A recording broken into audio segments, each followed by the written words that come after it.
Social media क्या हो गया फ्रेंड्स, बवाल हो रहे हैं। और यहाँ पे जो सब कुछ सुनने को आ रहा है, मिल रहा है, यहाँ पे मुझे 80% गलती जगत दीदी की लग रही है और सचिन की गलती 5% की लग रही है। जहाँ पे माँ बाप भी रिश्ता तोड़ करके एक टाइम पे जा चुके हैं कि मतलब जो गलती था उससे हम रिश्ता तोड़ करके जा चुके हैं। यहाँ पर कहीं ना कहीं अप्सरा दोनों मान चुके हैं कि यहाँ पे हमारे बेटे की भी गलती थी, क्योंकि वो क्यों पहले रिश्ता रखेगा एक बच्चे की माँ के साथ जो 6 साल की बेटी की माँ है।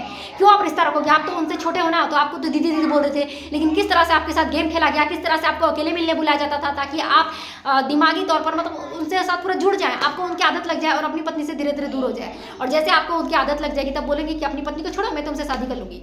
तो ऐसे ही मतलब माँ बाप को भी कहीं कहीं लगा कि हमारा बेटा भी कहीं फिसला है, कहीं उसकी गलती हुई है, क्योंकि हमने अपने संस्कार उसमें डाले थे।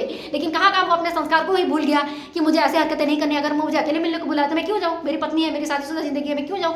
वहीं रुक जाता ये बात कि आज ये आगने लगता, बवाल नहीं खड़ा होता। इसलिए अप्सरा मम ने भी बात को स्वीकार किया है कि कहीं हमसे गलती हो गई कि हम अपने बेटे को अपने अनुशासन में रख नहीं पाए, वो अपने हाथों से ही चला गया। इसलिए हम अपनी गलती मान करके अपने रिश्ता तोड़ करके अब हम जा रहे हैं। अप्सरा मम जा चुके अपने बेटे से रिश्ता तोड़ करके, जहाँ बेटा ट्रिप पर निकल गया। मतलब शर्म आनी चाहिए। ऐसे मौके पर आपको अपने मम्मी पापा को बैठाना चाहिए, समझाना चाहिए, उनसे माफी मांगनी चाहिए, अपने पति के साथ समय बिताना चाहिए, जो सब कुछ बिखर गया उसको समेटना चाहिए। लेकिन सेल्फिश की तरह ऐसे बेटे को क्या गया जो सेल्फिश की तरह सिर्फ अपनी खुशी की खातिर फॉरेन ट्रिप करने गया है।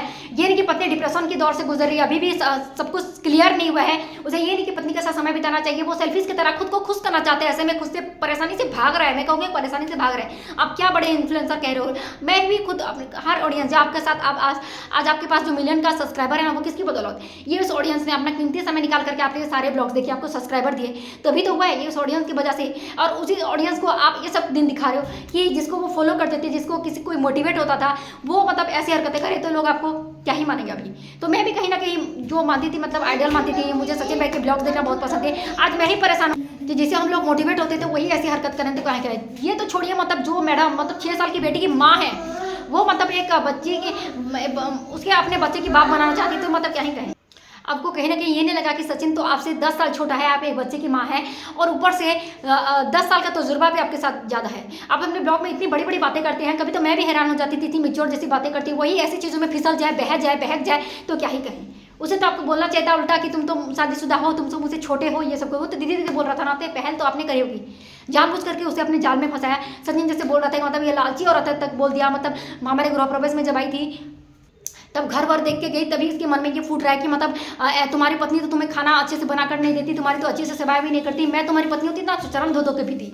मतलब शर्म आनी चाहिए एक पति को, पत्नी के अगेंस्ट में भड़का रहे होती है। वो मनीषा को छोड़ दिए, मनीषा के नजर में पहले गिर जाए, ऐसे तो करते हैं। पहले उसके पत्नी के थोड़ा एक बच्चे की माँ होकर के उसे ऐसी सब कुछ हरकतें कराने से शर्म नहीं आई कि मतलब वो एक शादीशुदा। उल्टा तो आपको बोलनी चाहिए थी कि मैं तो तू तो मुझे दीदी बोलते हो, लेकिन आपने पहले पहल कर दी। कैसे फंसाते हैं आप बताइए। तो मतलब उसको जानबूझ करके अकेले मिलने बुलाना, मनीषा को मत लाना, अकेले लाना। मेरी सरदर्द हो रही है, उस सरदर्द की दवाई तुम्हारे पास है, तुमको तो पता है ना।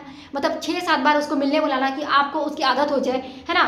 इसको डेटिंग कहते हैं, भाई बहन का रिश्ता नहीं कहते। रक्षाबंधन तो एक ही बार आता है साल में, लेकिन आपने तो हर बार साल भर मना लिया, है ना। ऐसा कुछ लोगों को बोलने की तो बहुत बार मिल चुके थे, बहुत बार मिल चुके थे। बात यहाँ तक पहुंची है तो आप लोग सोचिए किस हद तक गए होंगे कि। लेकिन कुछ इन्फ्लुएंसर भी जानते थे जो मनीषा के दोस्त हैं, लेकिन उन्होंने भी मनीषा को धोखा दिया, मनीषा को नहीं बताया। बाकी जो सरिता जेठू ने मुंह खोला ना, उन्होंने ही मनीषा का अच्छा चाहते थे, इस वजह से उन्होंने उनको निकाला। इसी वजह से सरिता जी ने उनको धक्के मारकर निकाला था जगह दीदी को। क्यों? उन्होंने उनकी गोद भरा के समय में दोनों की जो बंद कमरा का रास्ता ना वही खुल गया था। दोनों ऐसी हरकतें कर रहे थे कि सरिता दीदी उनको रंगे हाथ तो पकड़ी थी। इसी वजह से एक जो आपका पति इस दुनिया में नहीं है, फिर भी उन्होंने आपको बेइज्जत करके निकाला था, क्योंकि वो बंद कमरा का राज ना वहीं से खुला हुआ था, उसी से मान के चली हुई थी। बाकी जितने भी क्रिएटर थे ना जो मनीषा के दोस्त थे, उन्होंने इस रिश्ते को जानते थे लेकिन छुपाया था। बहुत सारे क्रिएटर थे जिन्होंने मनीषा को धोखा दिया। बाद में वो खुद ही पता करी, जिस रात भर वो इस वीडियो कॉल में बात करता था और मैसेजेस कभी पकड़ी गई होगी, एक ही घर में रहते तो पकड़े नहीं। तो उससे जब पूछा तो डांट फटकार करके उसको चुप कर देना, झगड़ा करके जानबूझ करके भोपाल चले जाना। अरे झगड़ा करेगा तभी तो भोपाल जाएगा, इसलिए जानबूझ करके झगड़ा करता था, चिल्लाने लगता था। मनीषा जब रोने लगती थी तब छोड़ करके भोपाल चले जाता था। तो गुलछर्रे और मजे तो आपने बहुत लिए थे ना पीछे छुप छुप के, अब सबके सामने लीजिए। आप कह रहे हो कि मैं उसका सब कुछ खत्म कर दूंगा, आप खुद भी खत्म हो रहे हो। कहते हैं ना दूसरों को खत्म करते करते खुद ही खत्म हो गए हो। इसलिए दूसरों की औरत की अगर आप इज्जत नहीं करोगे ना तो आपकी कोई इज्जत नहीं करेगा। बहुत हो चुका। आप बोल रहे हो ना 5% मैंने सच बोला है, तो 95% सच्चाई मैं लाने वाला हूँ, तो कहीं ना कहीं आपकी भी इज्जत नहीं जाएगी। इसमें तो आप भी इन्वॉल्व थे ना, तो आप चाहते हो जैसे उसकी शादी टूट जाए। मेरी तो शादी जिससे जिंदगी बर्बाद हो चुकी है, मनीषा मुझे छोड़कर जाना चाहती है, मैं सब बर्बाद हो गया उससे, लेकिन मैं सामने वाले को भी बर्बाद करके छोड़ूंगा। इसलिए अलका ने सही बोला मनीषा से, तो एक टाइम पर नेहा पर भरोसा कर लेना, लेकिन तुम अपने पति पर भरोसा मत करना। जिस तरह से तुम्हारी बड़ी बड़ी बातें कर रहा है ना तुम्हारा पति आकर के लाइफ में जो बोल रहा है ना कि मतलब मैं ये कर दूंगा वो कर दूंगा, लाइफ में 95% सच्चाई बता, वो क्यों बताना चाहता है? ताकि उसकी शादी टूट जाए, उसकी सगाई मंगेतर चला जाए, इसी वजह से, ताकि उन दोनों का रास्ता साफ हो जाए। अभी भी मनीषा आंख और कान खोल कर सोच लो, तुम अपने पति पर भरोसा मत करो। उन्होंने पूरा डाला हुआ है लाइफ में कि तुम उस पर भरोसा मत करो, मत करो। वो जानबूझ करके सभी पोल खोल रहा है, उसकी बेइज्जती कर रहा है एक औरत को, ताकि उसका मंगेतर छोड़ करके चला जाए, उसकी शादी टूट जाए। और अगर उसकी शादी टूट गया तुम जानती हो क्या होगा मनीषा, इसलिए अपने पति को अपने पास रखो, पल पल उसकी खबर रखो। अगर तुम्हें थोड़ा सा भी भनक लगे ना कि क्या उसके साथ बात किया जगह दीदी से मैसेज में, कॉल में, तो पकड़ लो उसको। तो अभी देखते हैं, सचिन तो अकेले फॉरेन ट्रिप पर गया है, क्योंकि यहाँ पर तो पाबंदी है, पत्नी देख रही है मैसेज किसको कर रहा है, कॉल किसको कर रहा है, तो फॉरेन में गया हुआ है। देखते हैं वो अकेले फॉरेन में गया है कि किसके साथ, क्योंकि दोनों जानबूझ कर प्लानिंग करे। इतना मतलब धरती भी फट जाए, इतना सहन करने वाली लड़की मनीषा। कोई और लड़की होती ना मुंह पे डिवोर्स मार के चली जाती, सच में सब कुछ रंग गया तो पकड़ा गया, लेकिन कोई और औरत होती ना तो मुंह पे डिवोर्स मार के चली जाती। लेकिन अभी भी खड़ी है वो, उसके आंखों में अभी भी सचिन का प्यार है और मजबूर होकर के बैठी है। लेकिन गुस्सा तो है वो अपने पति से, लेकिन वो कहीं ना कहीं उसके आंखों में उसके लिए प्यार है, इसलिए छोड़ नहीं पा रही है ना, क्योंकि उसने सही बोला कि मैं सबसे ज्यादा प्यार उसी से किया है। और दोनों अभी भी प्लानिंग कर रहे हैं कि अभी भी बहुत कुछ बाकी है, बहुत कुछ ये लोग षड्यंत्र कर रहे हैं कि ऐसा कुछ प्लानिंग बनाए कि शादी टूट जाए। मंगेतर, कोई भी मंगेतर ऐसा सब कुछ सुनेगा अपने फियोंसे के बारे में तो वो तो चले ही जाएगा ना, सगाई तोड़ के, शादी तोड़ के। कुछ लोग का ये कहना है कि जगह दीदी और सचिन प्लानिंग कर रहे हैं कि मनीषा भी छोड़ के चले जाए, इधर महल भी सगाई तोड़ करके चले जाए और दोनों का रास्ता साफ हो जाए। लेकिन सुनिए एक बात, आप लोग अगर ऐसी हरकतें जानबूझकर कर रहे हैं ना, तो आपकी अगर दोनों एक भी हो गए ना, शादी भी कर लेना, फिर भी आप कभी खुशी नहीं रह पाएंगे। क्योंकि जिस रास्ते में दोनों दूसरों को कुचल करके, दूसरों को तकलीफ दे करके आप अपनी नई जिंदगी की शुरुआत करेंगे, क्या आप उसमें खुश रहेंगे? इसलिए जहां से आए हो ना वहीं से चले जाओ। दो लोग बह गए, ऐसा एक परिस्थिति था जिस वजह से चार जिंदगी बर्बाद हुई।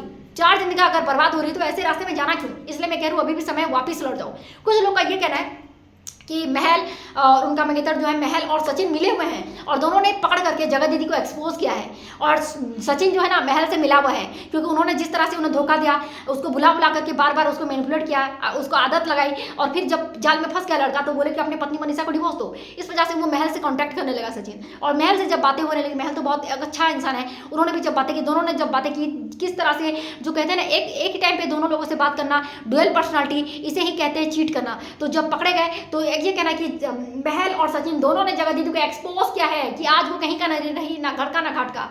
ये तो रही जगह दीदी की बात कि आप जो अपने बच्चे के बारे में जो लोग तरह तरह की बातें कर रहे हैं, आपकी बेटी को भी गालियां दे रहे हैं। ये हरकतें करने से पहले आपको सोचनी चाहिए कि मेरी एक बेटी है, अगर मैं ऐसी हरकतें करूंगी तो मेरी बेटी को गाली पड़ेगी, मेरे माँ बाप का सर नीचे होगा, मेरा भाई की नजरें झुक जाएगी। इस करने से पहले सोचना चाहिए। अभी बोल रहे हो मेरी बेटी को क्यों गाली दे रहे हो, मेरी बेटी के बारे में ऐसा क्यों बोल रही हो? करने से पहले आपने क्यों नहीं सोचा कि जिस रास्ते में बदनामी के अलावा कुछ नहीं है, उस रास्ते में तो आपको जाना नहीं चाहिए था। तो गलती तो 80% से ज्यादा आज आपकी गलती है कि आपके बारे में ऐसी ऐसी बातें हो रही है। शर्म आनी चाहिए। आप क्या आग लेकर के आएंगे सोशल मीडिया पे? सब कुछ तो पानी का पानी हो चुका है।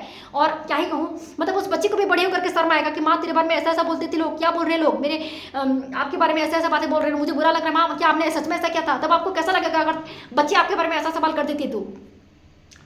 बहुत बुरा लग रहा है फ्रेंड्स। बाकी रही अप्सरा मॉम की बात, तो वो अपनी बेटी की ऐसी हरकतें की वजह से, जैसे कि उन्होंने साफ साफ कह दिया कि जो गलत है हम उसके साथ रिश्ता तोड़ के जा रहे हैं, मतलब अपने बेटे की गलती रखती है। हमने ये संस्कार नहीं दिया था कि वो एक बच्ची की माँ के साथ संपर्क रखे, ऐसा रिश्ता रखे कि आज हमको ये दिन देखने को पड़े कि एक बच्चे की माँ का पिता बनाना चाहता था सचिन को, ऐसा लड़का मतलब ऐसा हरकतें करता था। तो आज हमारे संस्कारों पर भी लोग सवाल खड़े करने लगे। इस वजह से हम जा रहे हैं, क्योंकि समझाने का कोई फायदा नहीं, पानी तो सर से ऊपर हो चुका है, इसलिए रिश्ता खत्म करके हम लोग जा रहे हैं, ऐसा कहना था। अप्सरा मॉम का बहुत दुखी आंखों से आंसू छलक रहे थे, रास्ते पर जा रही है अंशु के साथ में, और उन्होंने ये कहा कि हम ऐसा लड़के, हम ऐसे बेटे से हमारा रिश्ता नहीं, वो मतलब भटक चुका है और उसे पकड़ करके रास्ते में नहीं लाया जा सकता, और जो होगा होगा, हम लोग जा रहे हैं अपने घर। इस तरह से करके अप्सरा मॉम उनके मम्मी पापा जा चुके हैं। बहुत बुरा लगता है फ्रेंड्स। आप कुछ भी करेगा, इतना पैसा धन दौलत कमाए, इतनी कम उम्र में सब कुछ पा लिया, आपने घर बना लिया, पैसा है, लेकिन माँ बाप की आंखों में अगर आंसू ले लो तो क्या है ऐसी औरत का, है ना? उससे अच्छा छोटी सी नौकरी करते, लेकिन अपने माँ बाप को तो खुश रखते, अपने पत्नी को तो खुश रखते। बहुत मतलब बड़े बड़े इन्फ्लुएंसर हो, बहुत आईटी में नाम कमाए, और अपने माँ बाप को रुला रहे हो, ये होता है बड़ा इन्फ्लुएंसर? तो नहीं चाहिए भाई, है ना? तो फ्रेंड्स देखते हैं, यहाँ पे सबसे ज्यादा गलती ना जगह दीदी की है कि उन्होंने एक भाई बना करके उसे 10 साल उम्र के उसको बढ़ावा दिया, उसे अपने बच्चे के बाप बनने का एक मौका दिया उसको। ऐसा ऐसे हरकत करेगा क्यों? जिस गले में इतना बदनामी के अलावा कुछ नहीं है, उस रास्ते में जाओगे क्यों जिससे कि 4 जिंदगी तबाह हो जाए? तो ये गलती तो आप ही की है जगह दीदी, और 20% सचिन भी कुछ कम नहीं है, जो ऐसा सब कुछ कर रहा था कि किया था कि करने गया था, है ना? तो है ना, कुछ तो क्या होगा, अपने ताली एक हाथ से नहीं बसती फ्रेंड, दोनों हाथ से बसती है। आप लोग को क्या लगता है फ्रेंड, जरूर मुझे बताएगा। वीडियो पसंद आया तो प्लीज फ्रेंड वीडियो को लाइक और सब्सक्राइब कर दीजिएगा। Thank you so much, love you all.